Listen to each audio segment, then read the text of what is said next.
If I were to remember when I was as old as you guys, if someone were to ask me what I want, the answer would likely be money. Maybe you guys are thinking it, but you told me different things in the room some time ago. When I think as to why I said money, many things play out in that. Maybe something to do with my childhood, maybe what I looked at around me growing up. I quite don't know the answer as to why money. So I was fairly precocious as a kid. I stopped studying formally when I was about 15 years old. There's also hypocrisy in the fact that I'm here giving you a lecture on your convocation ceremony when I never had one. So cell phones were where it started for me. I sold them when I was about 15 to kids around my neighborhood.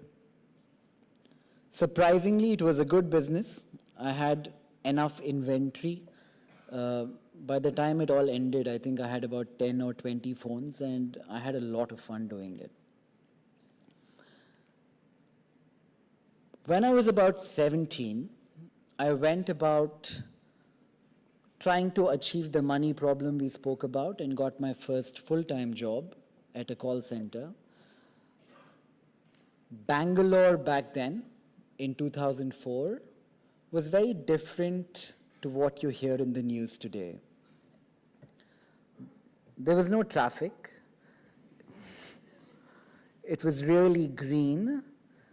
And for a 17-year-old boy working the 5 p.m. to 2 a.m. shift, selling accidental health insurance to unsuspecting British folk, to the place many of you guys will go to college for, was a lot of fun. It didn't pay a lot. I think my first salary was something like 8,000 rupees, but we're also talking 21 years ago. I had a lot of fun in this career. The one great thing about the call center life for me was I was free in the morning. I had the morning, the afternoon largely free because I had to work at night.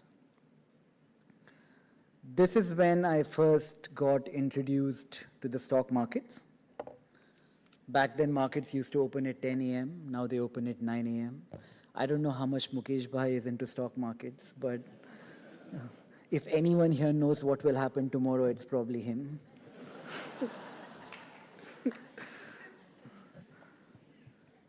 So my relationship with the stock market started then.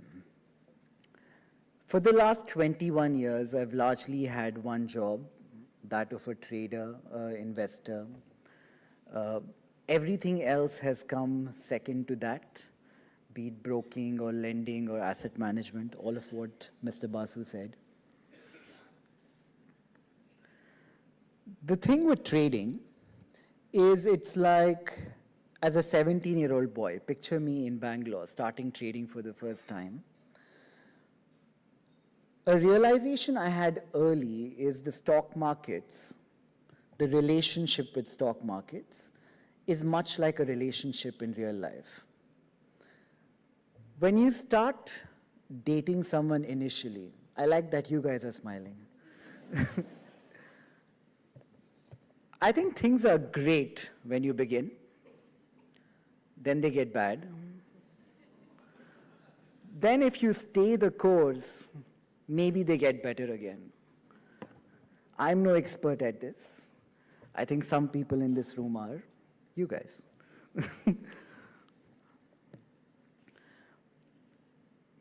But you have to stay the course. Whenever you enter the markets, you make a lot of money initially. Beginner's luck really is a thing.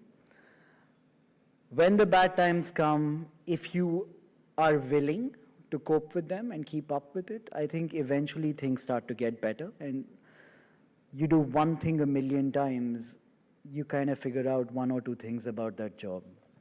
I suspect that happened to me.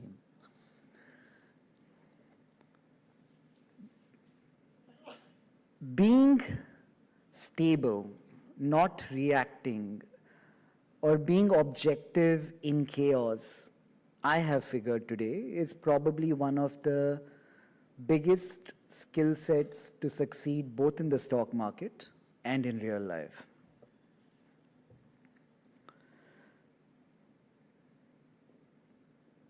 Through my little work life, the 2 decades, the 21 years that I've been working, if I've been lucky in one thing, that I have been surrounded by really driven, grounded people I can trust with very strong moral values. You guys leaving school today, I don't know how to articulate this for you, but who you surround yourself with, whichever college you go to, I feel like that will have the most disproportionate impact on life compared to anything else you might have voluntarily chosen to do. I'm still in a long-term relationship with trading. If you were to find me today on holiday in Maldives and it's 11 a.m. in the morning, rest assured I would have a couple of computers around me and I would be chatting with my trading team.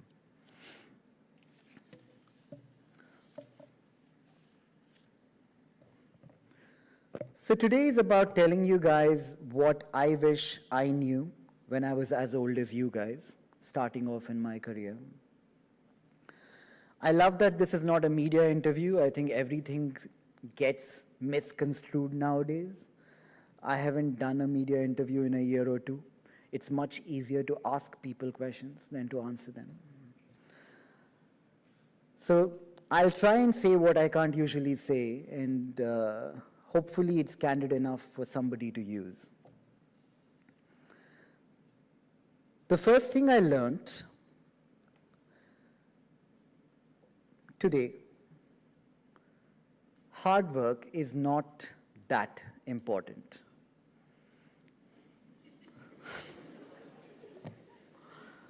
Take a second to think about that.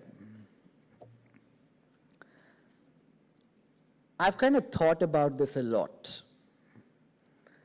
When I look back at my 21 years, I know for a fact, I'm not talking for everyone, but for the fairly affluent group sitting in this room, for most of us, for every 4 hours spent working, for me, 3 went pretending. I had this interesting conversation in my office a few years ago. I sat with my management team, my brother, my CEO, and C into different O's. My brother sat to the right of me. I looked up to him and I said, Nitin, I'm pretending to work, and I'm in this meeting where I add no value because I think you are working, and I feel insecure that you're working and I'm not. So to which Nitin looks back at me and says that I'm actually doing the exact same thing. So we went around my office, like that meeting, it had maybe 7 or 8 people in that room. Every single one of them said the same thing. It's also funny when you think about this, the higher you're in the hierarchy of your organization, it's easier to admit this. While that room could admit it, I don't know if the rest of the organization can. So this is a thing I wrote down. Someone said this.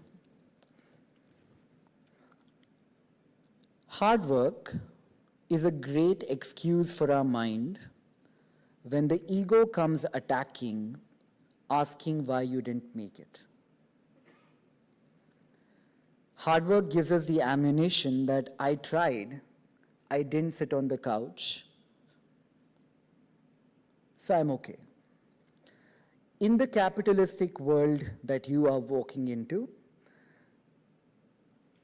I don't know if there is a direct correlation between the amount of time you put into work and how well you do. Today, from my own learnings, I work much lesser, I'm happier, and I have the opportunity to be a lot more first principles about life and think of what I should be doing almost as much as the time I spend doing it. So that's one thing I've learned.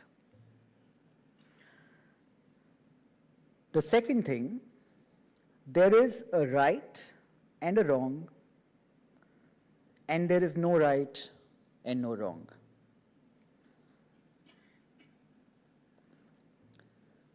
Where we live, how we live, society, religion, morality, politics, it teaches us all to be good robots in a way. There is a right and wrong that society tells you is right and wrong, and there is a right and wrong that comes to you from the life that you live, from the experiences of life, from living life. I got a tattoo on my arm recently which says, "Don't do unto others as you wouldn't have others do unto you." That to me is the most simplistic way of gauging morality in my own lens.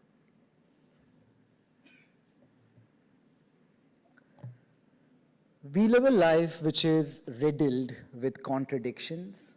The world is not black, the world is not white.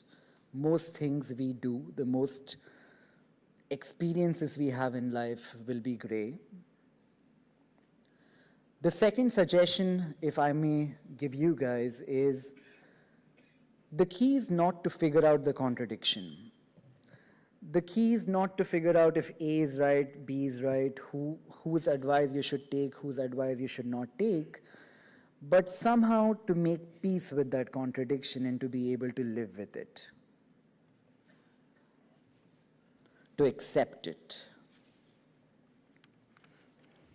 Third lesson, anxiety, which we all have now. I think social media has played a fair amount of a part in that. I believed was bad. Today, I believe anxiety is good. Someone said we have an education system that indoctrinates us to think alike, mass media that ensures we fear alike, an advertising industry that tells us to like the exact same thing, and a social media that makes it easy to shame all those who step too far out of line. As a result, we are all conformist. Repressing disagreeable thoughts in our own mind, in my own mind, created a vacuum for anxiety. I think I grew up like that, insecure, anxious. I am, even today. The problem with anxiety, I believe, is when it leads you into inaction. If you feel anxious and you overcompensate by doing something about it, a hack that works really well for me is reading anything. It could be going to the gym for you, it could be coding for someone else. As long as anxiety is leading us into action, I think it's a super tool to use in the real world of capitalism that you're walking into. If I could add one or two other things, when you change your mind about a certain thing, society today tells you it's a bad thing. People call you a hypocrite. Hypocrisy, I again believe, is good.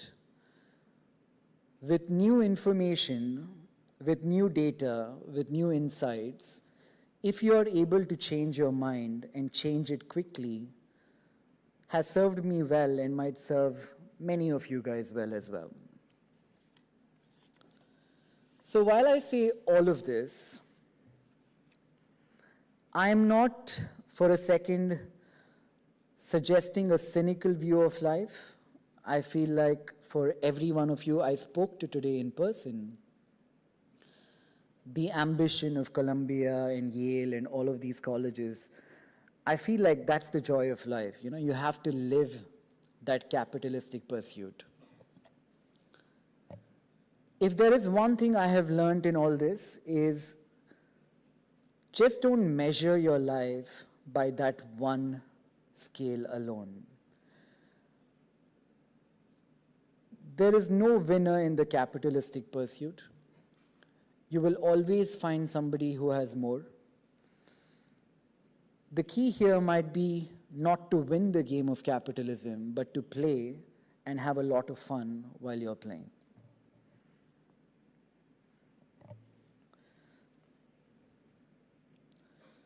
Today, I live a life which is filled, not fully, but in some parts with gratitude. I spend a lot of time in Goa, as much as 10 days a month. So when I wake up in the morning, I just came back into Mumbai. When I wake up in the morning now, there are some things I'm thinking about and some things I'm not, but largely, I have gratitude for life. I am thankful for a brother who had a stroke a year ago recovering. My biggest worry are things like my sister-in-law is cancer-free or my dad who passed away recently did so peacefully. I'm thankful for the dogs Anant gave me. Those two Labradors are adorable. I've named them Chase and Grace. You have to see them still. And I'm not sat there worrying about what happened in social media or what happened to the next successful businessman, what deal did he crack, and feeling insecure about life. So if there is one thing I can leave this class, the graduating class with, is go out, kill, be tigers, try and win, but don't measure any of your lives with that one tiny lens of capitalism alone. Thank you guys for having me. Best of luck.